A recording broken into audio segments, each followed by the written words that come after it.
நம் தேவனாகிய இயேசு கிறிஸ்துவினால் உங்களுக்கு கிருபையும் சமாதானமும் சந்தோஷமும் உண்டாவதாக.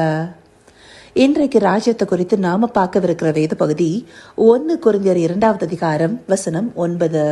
1 Corinthians chapter 2 verse 9. எழுதியிருக்கிறபடி தேவன் தம்மில் அன்பு கூறுகிறவர்களுக்கு ஆயத்தம் பண்ணினவைகளை கண் காணவும் இல்லை, காது கேட்கவும் இல்லை, அவைகள் மனுஷனுடைய இருதயத்தில் தோன்றவும் இல்லை. மறைவா இருந்த தேவ ஞானமானது ஆவியானவர் மூலமாக வெளிப்படுத்தப்பட்டதுன்னு சொல்லப்பட்ட பகுதியில பவுலடியார் இதை குறிப்பிட்டிருக்காரு. இங்க எழுதி இருக்கிறபடின்னு சொல்லப்பட்டிருக்கு இல்லையா? அப்போ இந்த வசனம் இதற்கு முன்பாகவே வேத புஸ்தகத்துல குறிப்பிடப்பட்டிருக்கணும். அப்படியாக இது எங்க குறிப்பிடப்பட்டிருக்குன்னா ஏசாயா 64வது அதிகாரம் 4வது வசனத்துல, தேவனே உமக்கு காத்திருக்கிறவர்களுக்கு நீர் செய்பவைகளை நீரே அல்லாமல் உலகத்தோற்றம் முதற்கொண்டு ஒருவரும் கேட்டதும் இல்லை, செவியால் உணர்ந்ததும் இல்லை, அவைகளை கண்டதும் இல்லை. இதை மேற்கோளாக காட்டியே பவுலடியார் கொரிந்தியருக்கு எழுதின நிருபத்துல இந்த வார்த்தைகளை குறிப்பிட்டிருக்காரு. அந்தபடியா தேவன் தம்மிடத்துல அன்பு கூறியவர்களுக்கு எல்லாவற்றையும் நன்மைக்கு ஏதுவாகவே செய்கிறார்னு சொல்லி ரோமர் 8:28 நமக்கு தெளிவா சொல்லுது. அப்படி இந்த வசனமும் நமக்கான நன்மை தேவனால ஆயத்தம் பண்ணப்பட்டிருக்கு. ஆனா அது நம்முடைய கண்கள் காணவும் இல்லை, காது கேட்கவும் இல்லை, அது மனுஷனுடைய இருதயத்துல தோன்றவும் இல்லைன்னு சொல்லப்பட்டிருக்கு. இந்தபடியாக நமக்காக ஆயத்தம் பண்ணப்பட்ட ஒரு வீடு இருக்கு இல்லையா? யோவான் 14வது அதிகாரம் 2வது வசனத்துல ஆண்டவராகிய இயேசு கிறிஸ்து தம்முடைய சீஷர்களை நோக்கி சொல்றார் இல்லையா, என் பிதாவின் வீட்டில் அநேக வாசஸ்தலங்கள் உண்டு, அப்படி இல்லாதிருந்தால் நான் உங்களுக்கு சொல்லி இருப்பேன், ஒரு ஸ்தலத்தை உங்களுக்காக ஆயத்தம் பண்ண போகிறேன். இங்க ஒரு ஆயத்தம் பண்ணப்படுகிற காரியத்தை பற்றி கிறிஸ்து குறிப்பிடுகிறார் இல்லையா? அது என்னது? பிதாவின் வீட்டில், அதாவது பரலோக ராஜ்யத்துல அநேக வாசஸ்தலங்கள் உண்டுன்னு, அதுல நமக்காக ஒரு ஸ்தலத்தை ஆயத்தம் பண்ண போவதாகவும் கிறிஸ்து தாமே சொல்றாரு. அந்தபடியாக பிதாவின் வீடாகிய பரலோக ராஜ்யத்துல நமக்கான ஒரு ஸ்தலத்தை ஆண்டவராகிய இயேசு கிறிஸ்து ஆயத்தம் பண்ணிருக்கிறாரு. அந்த நித்திய ராஜ்யத்தை இதுவரைக்கும் நாம கண்களால பார்த்ததில்ல, காதால கேட்டதில்ல, நம்முடைய இருதயத்துல தோன்றினதும் இல்ல. ஆனா அது அசைவில்லாத நித்திய ராஜ்யமா இருக்க போதுங்கிறது மாத்திரம் நமக்கு தெரிந்திருக்கு.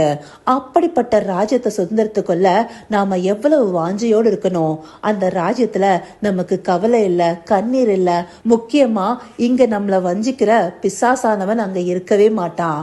அந்தபடியா சமாதான பிரபுவின் ராஜ்யமாக அது இருக்க போது. அப்படியான ராஜ்யத்தை நாம சுதந்திரத்துக்குள்ள ஒவ்வொரு நாளும் பிரயாசப்படணும் இல்லையா?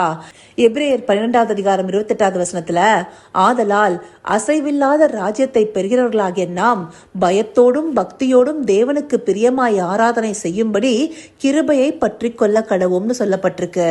அந்தபடியாக பரம ராஜ்யத்தை சுதந்திரத்துக் கொள்வதற்கு நமக்குள்ளார பயபக்தி காணப்படணும், தேவனுக்கு பிரியமா நடந்து கொள்ளணுங்கிற கவனம் இருக்கணும். அப்படியா இருக்கும் போதுதான் நாம அதை சேரும்படியான கிருபையை பெற்றுக்கொள்வோம். இதை ஒவ்வொரு நாளுமே நாம நினைவு கூர்ந்து அதிக கவனத்துடன் செயல்படணும். அதற்காக நமக்கு ஆவியானவரும் தந்தரப்பட்டிருக்கிறாரு. அவர் மூலமாகவே தேவ ஞானத்தை நாம பெற்றுக்கொள்கிறோம். அவர் தேவனுடைய ஆழங்களை அறிந்து வைத்திருக்கிறார்னு சொல்லி நாம பார்த்த பிரதான வசனத்திற்கு அடுத்தபடியா தெளிவா குறிப்பிடப்பட்டிருக்கு. அந்தபடியாக தேவ ஆவியானவர் தாமே நம்ம இந்த அசைவில்லாத ராஜ்யத்திற்கு நேராய் நடத்துகிறவராக இருப்பாரு. எபிரேயர் 11வது அதிகாரத்துல விசுவாச பட்டியல கொடுக்கப்பட்டிருக்கிற விசுவாச ஜாம்பவான்கள் அனைவருமே இந்தபடியான ஒரு ராஜ்யத்தை சுதந்திரத்துக் கொள்வதற்காகவே காத்திருந்தாங்க. அந்த அதிகாரம் 16வது வசனத்தை எடுத்துட்டோம்னா, அதையல்ல அதிலும் மேன்மையான பரம தேசத்தையே விரும்பினார்கள். ஆகையால் தேவன் அவர்களுடைய தேவன் எனப்பட வெட்கப்படுகிறதில்லை, அவர்களுக்கு ஒரு நகரத்தை ஆயத்தம் பண்ணினாரே. இந்த வசனத்துல சொல்லப்பட்டபடி விசுவாசத்துல நிலைத்திருந்த அவங்க ஒவ்வொருவருமே பரம தேசத்தையே நாடினவர்களாக இருந்தாங்க. இந்த பூமியில் உள்ள பொன்னும் பொருளும் அவங்களுக்கு மேலானதாக காணப்படல. அப்படி தேவன் பேர்ல உறுதியா இருந்த அவங்களுடைய தேவன் தன்னை வெளிப்படுத்திக் கொள்ள வெட்கப்படலன்னு குறிப்பிடப்பட்டிருக்கு. அப்படியாக ஆபிரகாமின் தேவன், ஈசாக்கின் தேவன், யாக்கோபின் தேவன், தாவீதின் தேவன், தானியேலின் தேவன் சொல்லப்படும் போது தேவனுக்கு அது மகிழ்ச்சியை தருவதாகவே இருந்திருக்கு. ஏன்னா அவங்க ஒவ்வொருத்தரும் அவருடைய பரம தேசத்தையே நாடுகிறவர்களாக இருந்தாங்க. அந்தபடியாக நம்முடைய தேவன் சொல்லப்படுவதற்கு தேவன் வெட்கப்படாம இருக்கணும் இல்லையா? அதற்கு நாம எவ்வளவு கவனத்தோடு இருக்கணும், அந்தபடியான வாஞ்சை நமக்குள்ளார காணப்படணும், பயபக்தியோட நடந்து கொள்ளணும். இந்தபடியா அவர் நமக்கு ஆயத்தம் பண்ண ஸ்தலத்தை பெற்றுக்கொள்ளணுங்கிற விருப்பம் நமக்குள்ளார மேலோங்கி காணப்படணும். அந்தபடியா நாம ஒவ்வொருத்தரும் இருக்கணுங்கிறதே தேவனுடைய விருப்பமா இருக்கு. அந்தபடியாக அசைவில்லாத ராஜ்யத்தை பெறுகிறவர்களாகிய நாம அதிக பயத்தோடும் பக்தியோடும் தேவன் நமக்காக ஆயத்தம் பண்ணி வச்சிருக்கிற ஸ்தலத்தை சுதந்திரத்துக் கொள்ள அவரை நோக்கி பார்ப்போமா? கர்த்தாவே, தேவாதி தேவனே, உமக்கே இந்த வேலையில நன்றி செலுத்துகிறோம் ராஜா.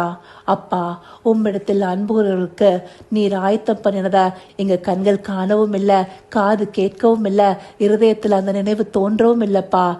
அந்தபடி மேலான காரியங்களை தேவரீர் எங்களுக்கு ஆயத்தம் பண்ணி வச்சிருக்கீங்க தகப்பனே.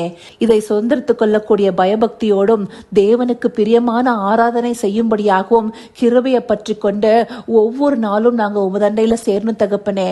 அந்தபடியாய் ஆவியானவர் துணை கொண்டு உமது ஆழங்களை அறிந்து கொண்டு உம்முடைய அசைவில்லாத ராஜ்யத்தை பெற்றுக்கொள்ள தேவரீர் எங்களை நடத்தி அருளுங்க.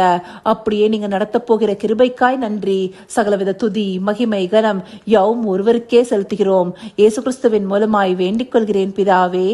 ஆமேன், ஆமேன்.